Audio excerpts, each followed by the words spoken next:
Oi, gente, seja bem-vindo ao Boi Forte. O mercado do boi registrou alterações nos preços no ano passado e também no início desse ano.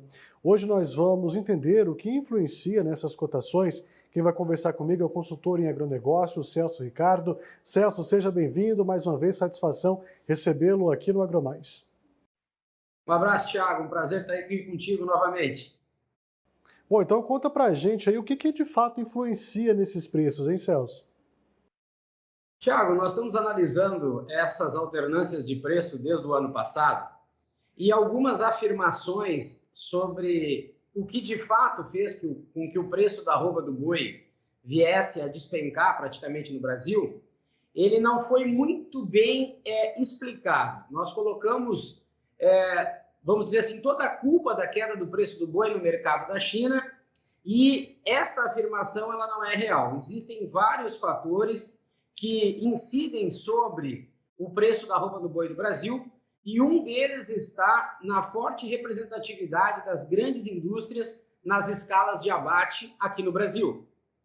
Ô Celso, nós vimos de 2022 para cá uma queda bem significativa, nós chegamos a bater aí patamares de R$ 350 a arroba, isso antes da pandemia de Covid-19, depois teve uma queda significativa e a arroba do boi gordo não teve força para subir de novo. O que a gente consegue auxiliar os produtores então, o que tem que ser levado em observação para a gente manter a arroba do boi nesses patamares aí, hein? Tiago, a gente usou do mercado da China, né, que foi importante, levou uma quantidade de carne bovina do Brasil significativa e naquele momento que nós estávamos trabalhando no mercado, ela forçou, de uma certa forma, os frigoríficos brasileiros que precisavam aumentar a produção a melhorarem o preço da arroba.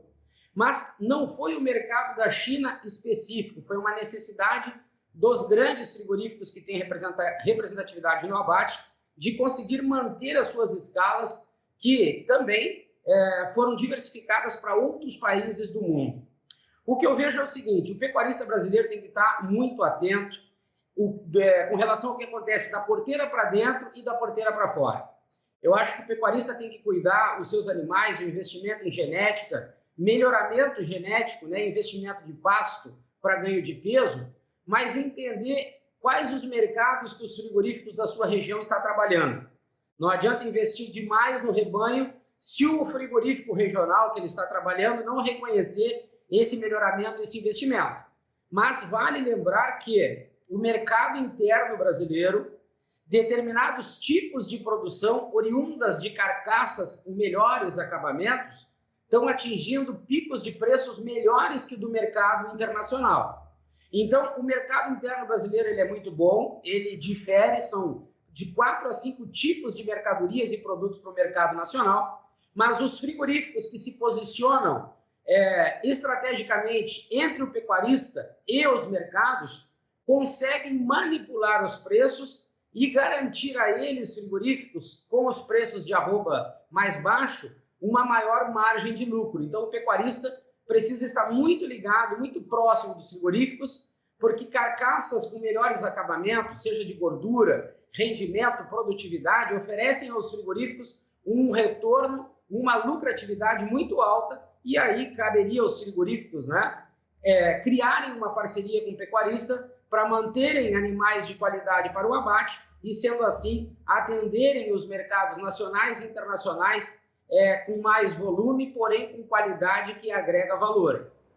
Sem dúvida. Agora, ô Celso, eu vou retomar aqui na nossa pergunta, naquela sua fala anterior, da questão de como a China pode impactar nesses preços. Qual é a real influência, então, do mercado internacional? O que ele tem de domínio nesse preço? A música, a dança corre conforme a música deles ou a gente pode fazer alguma coisa para o lado de cá? Tiago, nós exportamos praticamente 20, 25% do que nós produzimos de carne bovina, é muito pouco.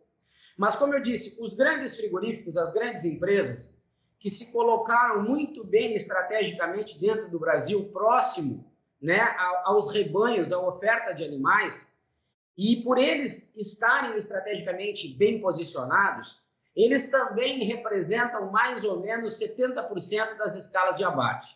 Então, os grandes frigoríficos, eles conseguem controlar o preço do boi, fazendo com que caso haja interesse para eles em subir o preço da arroba, eles conseguem sustentar preços mais altos devido à grande diversificação de mercado. Eles exportam para mais de 60 países. Então, a China, naquele momento, foi usada como um mercado de grande volume que conseguiu, a partir da sua classificação dos animais no campo, manter um preço interessante na compra da carne brasileira. Mas a China, por ter se recolhido no mercado e entendido que ela estava inflacionando o mercado da carne no mundo, os grandes frigoríficos brasileiros ainda mantêm uma diversificação comercial de exportação muito grande. Então, deveria haver uma coerência entre essas grandes empresas que detêm 70% das escalas de abate no Brasil e, quando nós olhamos o mercado internacional, elas dominam mais de 80% desse mercado importante para o país, porque é um mercado que tem a sua valorização em dólar, a sua negociação em dólar, e esta moeda ainda continua com uma valorização alta. Então, no meu entendimento, o pecuarista brasileiro ele precisa entender o que o mercado está buscando, investir conforme o que os frigoríficos estão pagando, porque nesse momento de preço de arroba baixo e com a mesma quantidade de comercialização no mercado internacional que as grandes empresas têm, elas estão conseguindo uma arroba comercial de venda, e essa informação ela é muito restrita, tá? A arroba comercial de venda desses frigoríficos ultrapassa até R$700, porque é uma média de preço praticado nos melhores mercados nacionais e internacionais e que ultrapassa R$700. Então, esses frigoríficos hoje teriam condições de estar sustentando no mínimo R$300 por arroba para o pecuarista brasileiro. Mas, como essas informações ficam guardadas às 7 chaves dentro dos frigoríficos, o pecuarista, infelizmente, precisa se submeter, porque ele tem que comercializar os seus animais e acaba caindo num mercado onde o preço quem define são os grandes frigoríficos. Pois é, aí eu gostaria que você falasse para a gente agora como o poder da representatividade influencia nessa escala de abate, porque nós estamos falando agora também dos frigoríficos, que eles também pesam em cima disso, né? Pois é, Thiago, eu acho assim, o Brasil ele tem uma grande potencialidade de crescimento para o mercado internacional. Nós estamos falando de um rebanho bovino de mais de 214 milhões de cabeça, mas eu tenho acompanhado as escalas de abate em 15 estados brasileiros e sei muito bem a carência que nós temos de animais de boa qualidade. Nós não conseguiríamos manter no Brasil hoje uma escala de abate de uma semana de animais de alto rendimento, porque a qualidade do rebanho brasileiro ela não é tão significativa para garantir abates de animais de qualidade. Mas, para esses pecuaristas que conseguem se sobressair, existe sim margem para os frigoríficos conseguirem pagar preços melhores para os pecuaristas. Então, essa diferença, e devido a essa representatividade que os grandes frigoríficos têm, que eles podem manipular preço para cima e para baixo, eles conseguem, infelizmente, também acabar com a concorrência dentro do Brasil, que é prejudicial também para o pecuarista. Quando eles estão bem colocados estrategicamente no Brasil, com unidades que detêm o maior número de animais para abate, eles conseguem subir o preço porque tem margem de lucro na exportação e as empresas, as demais, as concorrentes que não possuem acesso ao mercado internacional, acabam tendo que se retrair no mercado e o pecuarista acaba ficando nas mãos das grandes empresas, tendo que comercializar no preço que elas definem. Tá certo, Celso, nossa conversa tá boa, vou fazer um break rapidinho, logo após o intervalo a gente continua falando sobre essa dinâmica do mercado aí do boi gordo, já sobre você já. Você de casa também não sai daí, é bem rápido, eu tô de volta com mais Boi Forte para você.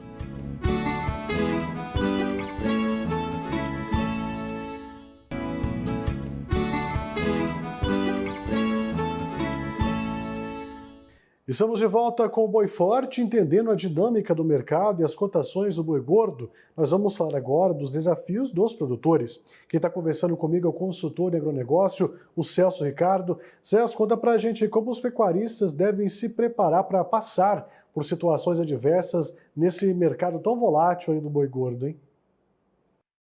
Thiago, o pecuarista brasileiro ainda está vivendo reflexos daquela alta do preço da arroba, onde ele investiu mais caro na reposição e essa reposição praticamente de 2 anos atrás, ela está agora entrando na oferta do mercado. E essa reposição está com preço alto. Mas uma situação que, conversando com produtores, pecuaristas americanos, australianos, a gente chega num consenso de que ainda eu não entendi por que o pecuarista brasileiro não se voltou para produzir carne. Na realidade, o conceito de produção de carne, ele já deveria estar, né, dentro da pecuária de corte. O pecuarista ele não cria boi, ele produz carne. Dentro desse conceito, com melhor acabamento e um entendimento da cadeia de valor, ou seja, do campo ao produto, do produto à mesa, o pecuarista seria o ponto-chave para que mais carne de qualidade fosse oferecida no mercado e, consequentemente, maiores seriam os valores a serem comercializados dessa carne. Então, uma das saídas, e existem outros problemas além do preço da arroba que prejudicam muito esse pecuarista brasileiro, mas uma das saídas que eu entendo, conversando, como eu disse, com pecuaristas americanos, seria o próprio pecuarista produzir a sua carne. O pecuarista criar uma instituição capaz de que ele pudesse investir numa unidade frigorífica e ele manter uma escala de abate a partir de um grupo de pecuaristas, garantindo melhor preço da arroba, porque existe caminho, existe margem. A arroba comercial de venda hoje mostra para nós que existem margem para os frigoríficos pagarem pelo preço da arroba um valor mais alto, e também o pecuarista conseguiria chegar no mercado consumidor agregando valor a uma carne de qualidade. Uma das saídas seria essa. Mas existem questões dentro das salas de abate, além do preço da arroba, que causam um prejuízo milionário para o pecuarista ao longo de cada ano. Então são inúmeros os desafios, mas o pecuarista precisa sentar, ele precisa se unir, debater esses assuntos que prejudicam não somente o preço da arroba, mas também quando os animais estão dentro das salas de abate, e a partir daí, o meu conceito, para ele agregar valor na arroba do boi e também na hora da comercialização, eu entendo que o pecuarista brasileiro precisaria urgentemente começar a produzir e comercializar carne, seja no Brasil ou no mercado internacional. Ô Celso, agora nós vamos para a pergunta de $1 milhão, viu? Ou de muitas arrobas. O que o produtor pode fazer para driblar esses baixos valores oferecidos pelos frigoríficos, hein? Porque chega um momento que não tem o que você fazer. Você precisa tirar o gado, ou seja, do confinamento ou do pasto, porque ele vai passando ali já do ponto, aí você tem que entregar do preço que está. Mas tem alguma coisa que o produtor pode fazer para melhorar isso, né? Olha, Thiago, infelizmente essa condição que o pecuarista brasileiro se encontra, ela é preocupante. Porque quem trabalha somente, exclusivamente com a pecuária de corte, como tu bem falou, chega em determinado momento, ele precisa comercializar os seus animais. E tirando uma questão que os grandes frigoríficos usam, comercialmente falando, para poderem pagar mais pela arroba do boi, nós temos questão de safra e entre safra, né? Maior oferta derruba o preço do boi, menor oferta ajuda a subir o preço do boi no mercado nacional. Mas os frigoríficos, entendendo e estando com uma alta lucratividade na hora da comercialização da carne, eles ainda estão usando de um artifício que é sair fora da escala de abate para pressionar ainda mais esse produtor. Então eu acho que a pecuária de corte brasileira, a curto prazo, ela não tem uma saída, a não ser que o pecuarista se detenha a ficar com os animais por mais um tempo, mas eu acredito que aí o prejuízo pode ser ainda maior. Ele vai ter que comercializar, mas ele precisa olhar muito bem para os frigoríficos que ele está comercializando. Nós temos situações de toalete de carcaça, balança de abate, cobrança indevida de quebra de frio do pecuarista, que trazem um prejuízo mais que milionário para a pecuária de corte. Somados a isso, nós temos a queda no preço da arroba do boi. Mas, como eu disse, a saída a médio e longo prazo seria o pecuarista brasileiro, de uma maneira organizada, desenvolver unidades frigoríficas estrategicamente pelo país, que sejam capazes de absorver essa matéria-prima, onde ele sim consiga travar o preço da arroba do boi na bolsa, por exemplo, manter um patamar mais alto, e isso iria, de uma certa forma, pressionar os frigoríficos para manter um preço de arroba também mais alto, compensando os investimentos que o pecuarista faz dentro da propriedade rural. Ô Celso, a gente ouve falar muito de mercado futuro do boi gordo. Como que o produtor pode se basear nisso para ele ter melhores ganhos, hein? O mercado futuro, Tiago, ele é muito pouco debatido a nível do Brasil. Nós vimos alguns pecuaristas, principalmente no centro do país, um pouco mais interessado nesse tipo de assunto, que realmente traz uma garantia de melhor preço na hora da comercialização dos animais, melhor preço de arroba do boi. Mas essa realidade do mercado futuro, ela ainda não faz parte, eu acredito, de 70% da pecuária de corte brasileira. Mas é uma coisa que ainda está ganhando espaço. A realidade que nós vimos do Brasil, por exemplo, no mercado futuro, a bolsa ela hoje está em torno de 239, e esse valor está se mantendo até em outubro. Mas, como eu disse, em algumas regiões do país, onde existe um grande frigorífico, nós já estamos falando em preço de arroba de boi de 210, R$ 208 até. Então, é uma realidade que não faz parte da pecuária brasileira. Por isso que um dos grandes problemas que o nosso produtor, em especial o pecuarista brasileiro, tem é essa falta de união. Essa falta de união que poderia criar uma representatividade, que assim como os grandes frigoríficos têm a ABIEC, que tem entrada livre no Ministério da Agricultura, define quem vai exportar ou não, ela define os melhores mercados para os grandes frigoríficos, o pecuarista brasileiro também deveria ter uma representatividade, para que ele pudesse, junto ao Ministério da Agricultura, criar mecanismos para que, unindo a pecuária de corte com os frigoríficos, fosse possível entender esse mercado consumidor e, a partir daí, buscar uma melhor valorização para o preço da arroba para o pecuarista. O Celso, já não bastasse essa questão de mercado, questão de clima e tantos outros desafios que o produtor tem que passar, ainda existiu aí a mobilização dos fiscais agropecuários. Eles trouxeram algum tipo de impacto para a linha de produção? Com certeza, Tiago. O estado do Mato Grosso, que é um grande produtor de carne, né, de carne bovina, está passando por esse problema da greve dos fiscais, e isso tem um impacto direto. Sem a fiscalização, onde nós temos um fiscal federal e os agentes dentro do frigorífico, obviamente que a unidade fica parada e os prejuízos são acumulados. Nós precisamos entender também que o custo operacional de um frigorífico é muito alto, e a cada dia que ele fica parado também é um acúmulo, é um prejuízo muito grande. Então aí entram as questões do autocontrole, né, da PL, se eu não me engano, do PL 1202, que trata dessa situação, mas que é muito delicada. Essa PL do autocontrole também traz um risco, né, muito grande para o consumidor brasileiro, segurança alimentar, porque a gente sabe que procedimentos que são exigidos dentro de um frigorífico para garantir, né, um produto de qualidade, em outros frigoríficos no Brasil, ele já não é exigido com a mesma intensidade. Se nós abrirmos hoje brecha no Brasil para a produção de proteína animal com os programas de autocontrole que dão liberdade para os frigoríficos manipularem os resultados das operações dentro das suas unidades, é preocupante e nós precisamos chegar num meio termo. Os fiscais federais agropecuários são importantíssimos dentro dos frigoríficos, mas em contrapartida dessa greve, já começa a se olhar para esses programas de autocontrole que dariam aos frigoríficos, mesmo sem os fiscais federais atuantes, a possibilidade de manterem as suas operações. Mas é um assunto delicado e que eu acho que não pode ser tratado com a emoção, porque nós estamos falando em segurança alimentar e dentro de um frigorífico a gente pode observar que existem alguns absurdos operacionais que colocam, em si, o consumidor em risco. Ô Celso, nosso tempo está chegando ao fim, mas eu preciso te perguntar isso a respeito da autorregulação. Você acha que tem que ter mais debates aí do setor para a gente colocar em prática essa autorregulação, até mesmo porque você abre brechas para as empresas, para os frigoríficos contratar quem quiser e não teria nenhum tipo de fiscalização. Então, se isso fosse ser feito, tem que cumprir um protocolo também, da mesma forma que os fiscais agropecuários que fazem parte do governo cumprem, né? Esse seria o maior desafio hoje de ter autorregulação aqui no país?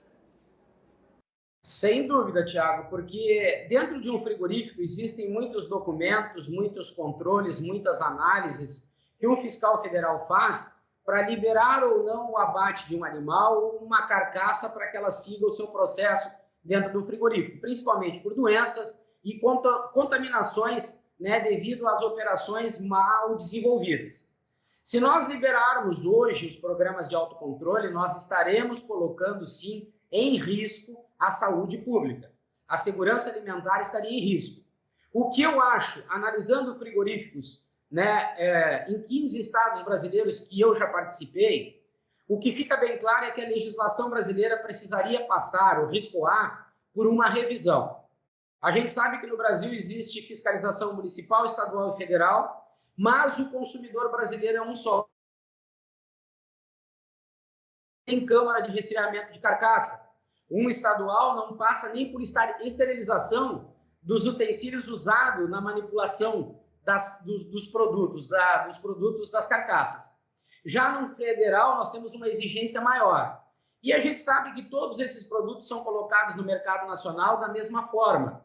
Então, o meu conselho seria nós mantermos os fiscais federais. Não acho uma maneira sábia entrarmos no programa de autocontrole, mas nós revisarmos a legislação, o risco A, para entender o que de fato é e o que não é necessário.